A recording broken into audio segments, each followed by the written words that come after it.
한국 전통문화의 이해, YCN 시청자 여러분 안녕하십니까? 서현지 MC입니다. 오늘도 이인원 한국국악교육원 원장님 모시고 말씀 나눠보도록 하겠습니다. 원장님 안녕하십니까? 네, 안녕하세요. 한국국악교원의 원장 이인원입니다. 반갑습니다. 네, 원장님 오늘은 한글과 한자의 기원이라는 주제로 말씀을 나눠보나요? 네.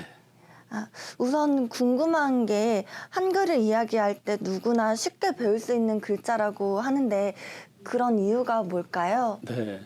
우리가 한글이라 그러면 누구나 배울 수 있다는 게 제일 장점이죠. 그 정인지가 쓴 그 훈민정음 해례본 서문에 보면은 지혜로운 사람은 한나절이면은 이거를 배울 수 있다 그러고 혹시 좀 아둔한 사람이라도 열흘이면 배울 수 있다 이렇게 되어 있습니다. 그러니까 자음하고 모음 24자만 알면은 누구나 읽고 쓸 수 있기 때문에 배우기가 쉽다는 것이죠. 그래서 우리나라의 그 성인들의 문맹률은 1%에도 미치지 않는다고 합니다. 그래서 이것은 뭐냐면은 한글이 표문자로 되어 있기 때문인데요. 이 표문자라는 것은 뭐냐면은 그 소리를 중심으로 글자를 만들었다는 것이죠. 그래서 우리가 많이 쓰는 그 영어 같은 것도 이제 그 표문자의 일종이라 할 수가 있는데요. 그런데 이 한자는 표유문자로 돼 있어요. 그래서 뜻을 중심으로 이제 글자를 만들다 보니까 한자를 배우려면은 그 뜻에 의해서 만들어진 수만 개의 그 한자를 전부 외워야 그 한자를 쓸 수가 있기 때문에 배우기가 상당히 이제 어려운 거죠. 우리가 그 한자를 배우다가 어느 수준에서 좀 포기하는 경우는 많지만 네. 한글을 배우다가 포기하는 경우는 그렇죠. 주위에서 못 들어본 것 같아요. 근데 외국 사람들은 또 한국어를 배우기가 어렵다고 해요. 네. 근데 그거는 어떻게 그럴까요? 이게 이제 어순이 같으면은 배우기가 쉽거든요.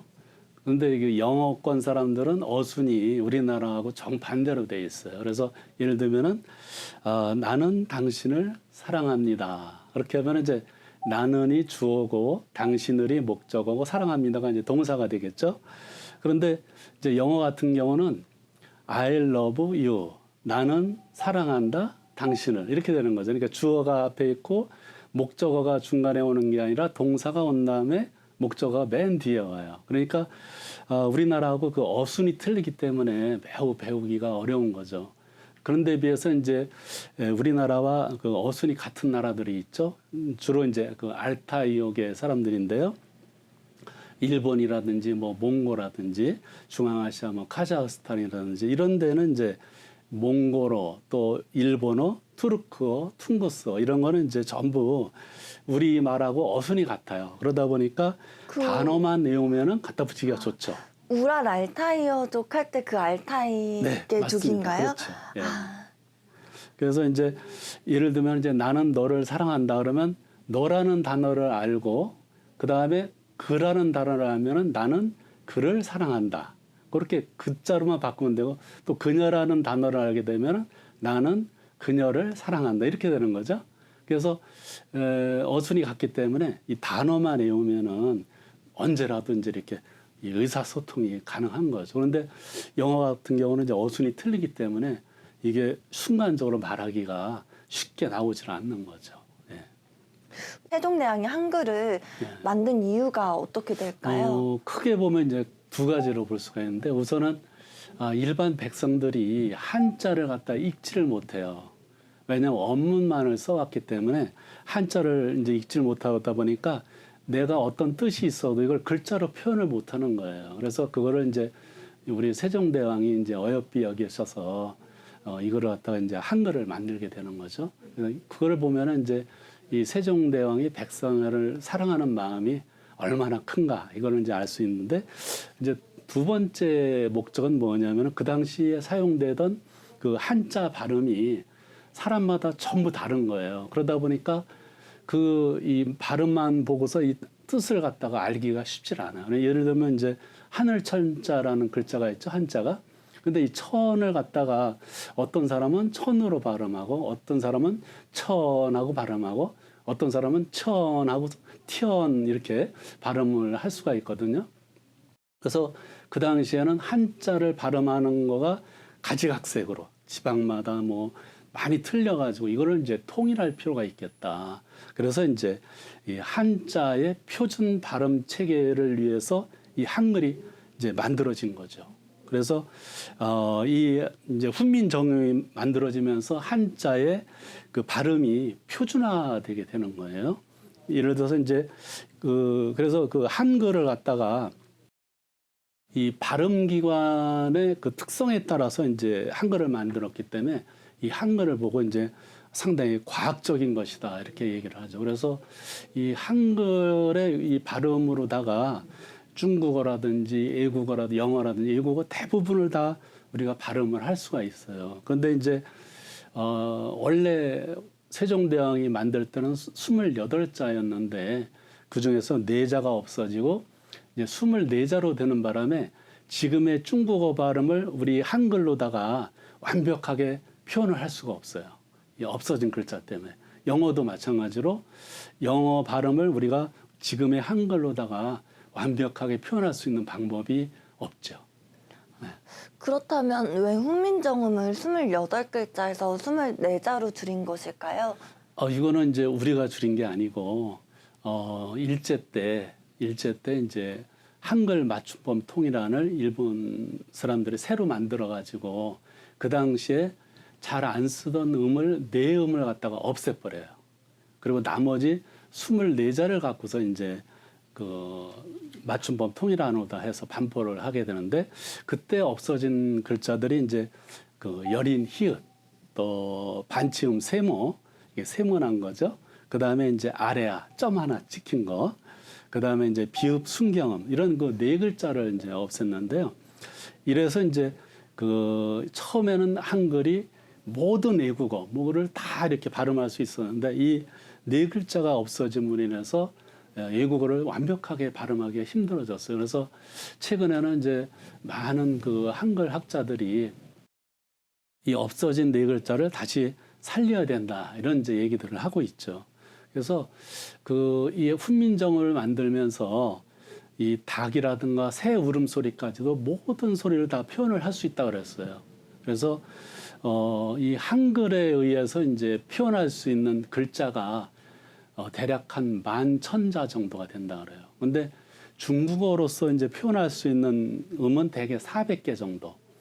일본어로는 300개 정도밖에 표현을 할 수가 없다 그래요. 그러니까 우리 한글이 얼마나 그 과학적으로 만들어졌냐. 이 발음 기관에 따라서 모든 발음 기관을 연구해서 날 수 있는 음을 전부 다 글자화했다는 거죠.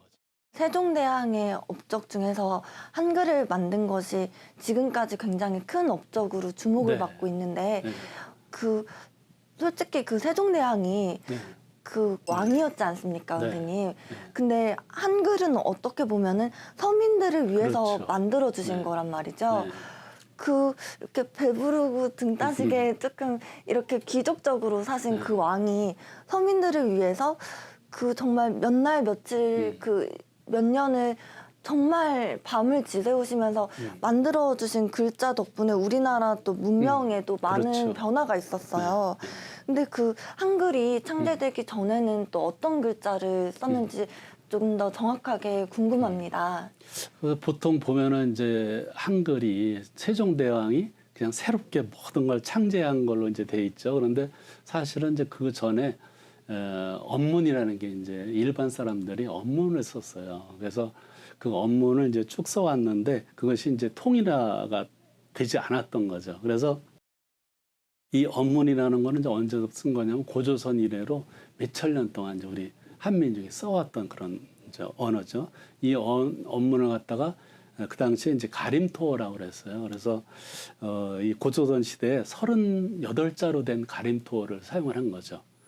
우리 이제 역사서 그 환당국에 보면은 3세 당군 가륵이 삼랑 을보록에게 명해서 정음 38자를 찬하니 이를 가림토라 하였다라고 이제 당군색이 3세 당군 가륵편에 이제 기록되어 있고 또 발해 역사서 당기고사를 보면은 제3세 당군 임금인 가륵 2년에 산수 가림나를 만들었다 이렇게 이제 기록되어 있어요. 지금으로부터 거의 한 4천년 전 그 당시의 일이죠. 네. 그 가림토어라고요, 교수님? 네.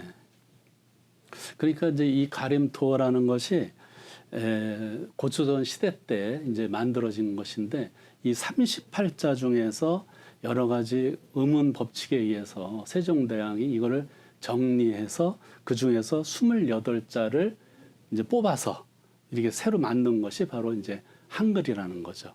그래서 그때 이런 언문이 이제 존재했었다는 것을 어떻게 알 수 있냐면은 그 당시에 채말리라는 그 사람이 이 한글 창제를 극구 반대를 해요. 그래서 이제 상소를 올리죠. 그 상소에는 뭐라고 돼 있냐면은 고조선 때부터 전해오는 이제 여기서는 이제 조선이라고 그랬는데 전조선 말하자면 이제 고조선이죠.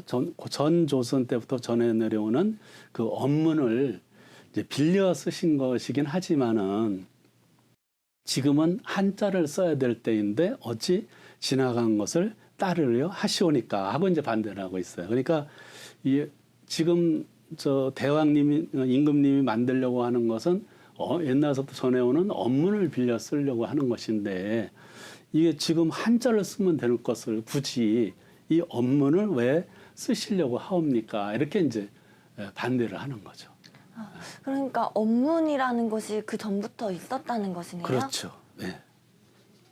그래서 이제 이 가림토 38자를 보면은 한글에 나타나는 자음과 모음 대부분이 이미 가림토 38자 속에 포함이 돼 있어요. 거기에 대부분이 포함돼 있고 여기에는 또 어떤 글자들이 있냐면은 자 X, O, M, P, H, I 이게 뭐죠? 어디서 많이 들어본 것 같죠? 영어에서 네, 많이 본 영어 것 같아요. 알파벳이죠. 네. 이거는 도대체 이해할 수 없는 내용이지만은 어찌됐든지 간에 알파벳의 중요한 글자들이 여기에 이제 가림토에 포함이 돼 있어요. 그래서 이 가림토야말로 여러 가지 그 언어의 기원이 아닐까 이렇게 이제 생각을 하고 있는 거죠. 그 발해 역사서 아까 이제 단기고사에서 그 당군 임금인 가르기년에 산수 가림다를 만들었다고 이제 했었죠. 그런데 이 국학 박사인 그 반재원 교수에 의하면은 이 산수 가림다라는 말이 우리 그 동이족의 한 민족인 그 여진족 발음으로는 이제 산수 그리토라고 그래요. 이제 산수 가림다를 이제 여진족 발음으로 산수 그리토. 어디서 많이 들어봤죠. 네. 그 인도 고대어를 산스크리트어라고 얘기를 하죠. 그러니까 산스크리토가 이제 인도식 발음으로다가 산스크리트가 되는 거죠. 그래서 이 산스크리토, 이 산수 가림다 그 언어가 인도로 건너가서 산스크리트어가 됐다 이렇게 이제 추정할 수가 있는 거죠. 그것을 이제 어떻게 할 수 있냐면은 이 고대 산스크리트어하고 한국어가 어순도 똑같아요. 그 다음에 명사라든가 동사라든가 이런 것들이 닮은 점이 한두 개가 아니고 거의 뭐 같은 문자라고 할 정도로 닮은 점이 많이 있죠. 물론 이제 글자 모양은 지금 많이 서로 변해 있지만은 닮은 점이 많고 그 산스크리트어를 그 인더스 문명을 이제 이룬 그 주인공이라 할 수 있는 이제 드라비다족이 지금 남인도 구자라트 주에서 이제 살고 있는데 이 사람들이 쓰는 그 문자를 보면은 모음은 우리나라 한글 모음 10자하고 똑같아요. 자음도 상당수가 이제 같은 것을 볼 수가 있죠. 이거를 보면은 이 고대 인도인 그 산스크리트어가 우리 한민족의 고대인 가림토어와 똑같은 것이 아닐까. 그렇다 그러면은 이런 드라비다족과 한민족 간의 관계에서 어떤 그 상당한 밀접한 관계가 옛날서부터 전해온 것이 아닌가 이렇게 생각해 볼 수가 있겠죠. 근데 우리 한글이 요즘 같은 굉장히 스마트한 정보화 시대에 최적화된 글자라고 하더라고요. 네. 그것이 맞나요, 원장님? 그거는 이제 우리가 그 지하철을 타보면 알 수가 있어요. 지하철 타보면은 핸드폰을 안 들고 있는 사람이 없죠. 전부 핸드폰 들고 뭘 치고 있죠.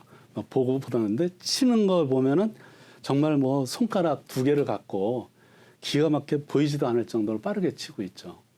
그거는 뭐냐면은 이 우리나라 말은 자음과 모음 24자만 알면은 어떤 의미든지 바로 입력이 가능해요. 그래서 어떤 글자를 갖다 입력하는데 세계에서 가장 빠른 글자가 바로 한글이라고 할 수가 있죠. 그래서 한글이 얼마만큼 이게 정말 그 정보화 시대에 유용하고 편리한 문자인가. 우리가 아마 세종대왕한테 정말 감사해야 될 그런 걸 것 같아요. 네. 근데 우리가 이 전통문화 이해를 같이 배우기 전에는 그 우리나라 역사가 한 5,000년밖에 안 되는 줄 알았어요. 그렇죠.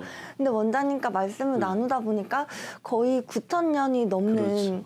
그런 역사를 가지고 있는 배달국도 있고 한국도 있고 근데 그러면 거의 우리나라가 한자가 생기는 그때부터도 우리나라가 존재했다는 거 아니겠습니까? 그렇죠. 네. 그러면은 한자가 결코 중국 글자라고만 볼 수도 없을 것 같아요, 원장님. 네, 잘 보셨어요. 그래서 이제 일부 학자들이 한자는 뭐 한국 것이다 이렇게 주장하는 분들이 많아요. 그런데 그거는 이제 반은 맞고 이제 반은 틀린 말이라고 볼 수가 있는데 그 왜 그러냐면은 이 한자는 처음에 이 갑골 문자에서 기원했다 이렇게 보통 얘기들 많이 하죠. 그래서 이 왜 갑골 문자라고 하냐면 거북이의 뼈에다가 글자를 새겼기 때문에 갑골 문자라고 하는 거예요. 그래서 이 갑골 문자가 어디에서 많이 발견이 되냐면 이제 은나라에서 많이 발견되는데 은나라의 수도가 이제 은원하고 돼 있죠. 이 은어에서 이런 갑골 문자가 수만 점이 발견이 된 거예요. 그래서 이거를 이제 분석을 하다 보니까 거기에 이제 거북이 뼈에다가 여러 가지 문자가 적혀 있는데 그 내용을 보니까 왕실에서 이제 점술가한테 점을 봐요. 그러면 점술가가 올해는 이렇게 되고 저렇게 되고 뭐 비가 많이 오니까 조심해야 되고 저거 이제 점술 내용을 얘기를 하겠죠.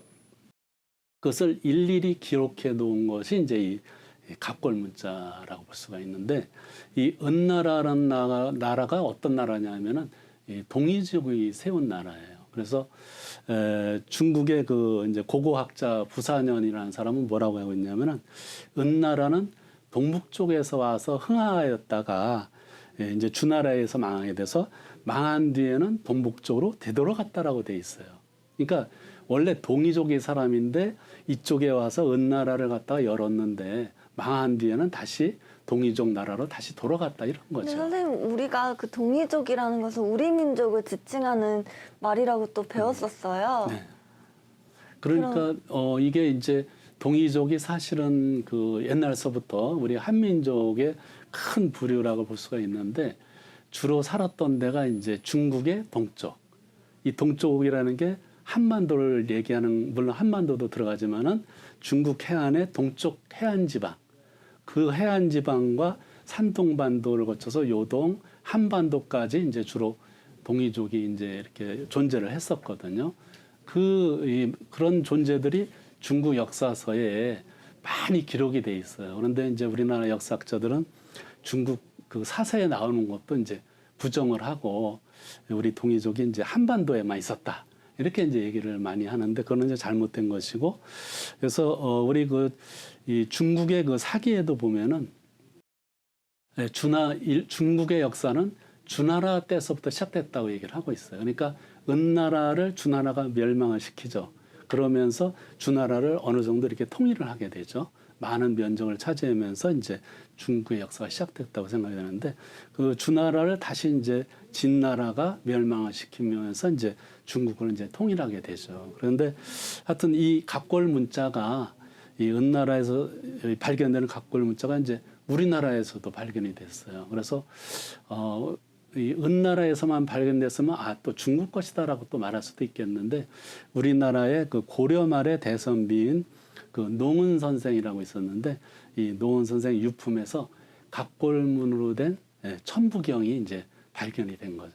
그래서 이걸로 봤을 때 이 갑골문이라는 것은 동이족의 문자다.